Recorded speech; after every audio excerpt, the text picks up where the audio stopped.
অবশেষে বিশাল চমকে ঘোষিত হলো ওয়েস্ট ইন্ডিজের বিপক্ষে প্রথম ওয়ানডের জন্য বাংলাদেশের শক্তিশালী একাদশ। সিরিজের প্রথম টেস্টে ওয়েস্ট ইন্ডিজের কাছে হেরেছিল বাংলাদেশ, তবে ঘুরে দাঁড়াতে খুব বেশি সময় নেয়নি টাইগাররা।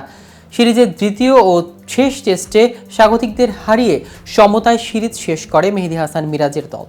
লাল বলের ক্রিকেটে পাওয়া সেই আত্মবিশ্বাসী নিয়ে এবার ওয়ানডেতে ক্যারিবিয়ানদের মুখোমুখি হতে যাচ্ছে টাইগাররা। জামাইকা থেকে একরাশ সুখ স্মৃতি নিয়ে বাংলাদেশ দল এখন সেন্ট কিটসে, কিন্তু বাংলাদেশ কি এবার পারবে শেষ টেস্টের সুখ স্মৃতি নিয়ে ওয়ানডেতেও ক্যারিবীয়কে গুড়িয়ে দিতে? তবে সেক্ষেত্রে কোন 11 জন টাইগারকে খেলাবেন কোচ ফিল সিমস? ওয়েস্ট ইন্ডিজের বিপক্ষে বাংলাদেশের ওয়ানডে একাদশে থাকছেন কোন কোন তারকা? চলুন সে বিষয়ে জেনে নেওয়া যাক আজকের প্রতিবেদনের বাকি অংশে। কেটিভি ক্রিকেট চ্যানেল থেকে আপনাদের সাথে আছি আমি মাহমুদুর রহমান সিয়া।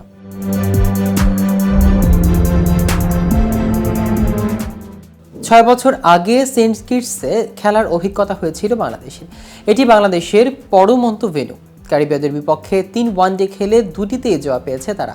সর্বশেষ 2018 সালের জুলাইয়ে মাশরাফি বিন মুর্তজার নেতৃত্বে সিরিজ নিশ্চিত করা ম্যাচটি খেলেছিলেন সেন্ট কিটসের ওয়ার্নার পার্কে। সেই সুখ স্মৃতি অনুপ্রেরণা যোগাচ্ছে মিরাজদের।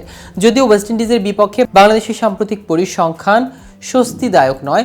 5 ওয়ানডেতে সিরিজের মধ্যে হেরেছে 4টিতেই। বাংলাদেশের ভারপ্রাপ্ত অধিনায়ক মেহেদী হাসান মিরাজ অবশ্য অতীতের দিকে না তাকিয়ে একে অপরের সমর্থন দিয়ে ম্যাচ জেতার কথা জানিয়েছেন। এদিকে গ্লোবাল সুপার লিগে খেলেছেন তানজিম হাসান সাকিব। তার দল টুর্নামেন্টে থেকে ছিটকে যাওয়াতে তিনি দলের সঙ্গে আগেই যোগ দিতে পেরেছেন। শনিবার বাংলাদেশ সময় ভোরে রংপুর রাইডার্স চ্যাম্পিয়ন হয়েছে। ওই দলের হয়ে খেলা সৌম্য সরকার, রিশাদ হোসেন, আফিফ হোসেনরা দ্রুতই দলের সঙ্গে যোগ দেবেন।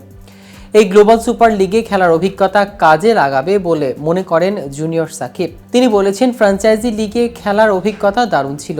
দেশে চোট কাটিয়ে ফিরেছি, তবে এখন পুরো ফিট অনুভব করছি। মাঠে নিজের সেরাটা দিয়ে প্রস্তুত। জামাইকা টেস্টের দারুণ বোলিং করে নিজের জাত চিনিয়েছেন নাহিদ রানা। তিনি ওয়ানডে দলেও আছেন। ক্যারিবীয় কিংবদন্তি কোর্টনি ওয়ালশের কাছ থেকে পাওয়া পরামর্শ তাকে নতুনভাবে ভাবতে শিখিয়েছে। আগামী 8 ডিসেম্বর শুরু হবে স্বাগতিক ওয়েস্ট ইন্ডিজ ও সফরকারী বাংলাদেশের মধ্যাকার 3 ম্যাচের ওয়ানডে সিরিজ। সেন্ট কিটস ও নেভিস এর রাজধানী ব্যাসেটারে সিরিজের বাকি 2 ম্যাচও অনুষ্ঠিত হবে 10 ও 12 ডিসেম্বর। প্রতিটি ম্যাচই শুরু হবে বাংলাদেশ সময় সন্ধ্যা 7টায়। তার আগে চলুন এক নজরে দেখে নেওয়া যাক কেমন হলো ওয়েস্ট ইন্ডিজের বিপক্ষে প্রথম ওয়ানডের জন্য বাংলাদেশের শক্তিশালী একাদশ।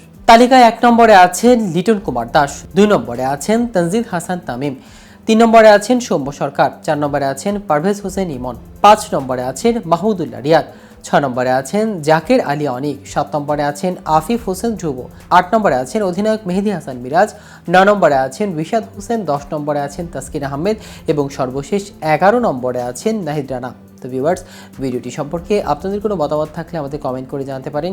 সাথে সাথে নিয়মিত ক্রিকেট আপডেট পেতে কেটিভি ক্রিকেটের সাথেই থাকুন। ধন্যবাদ সবাইকে।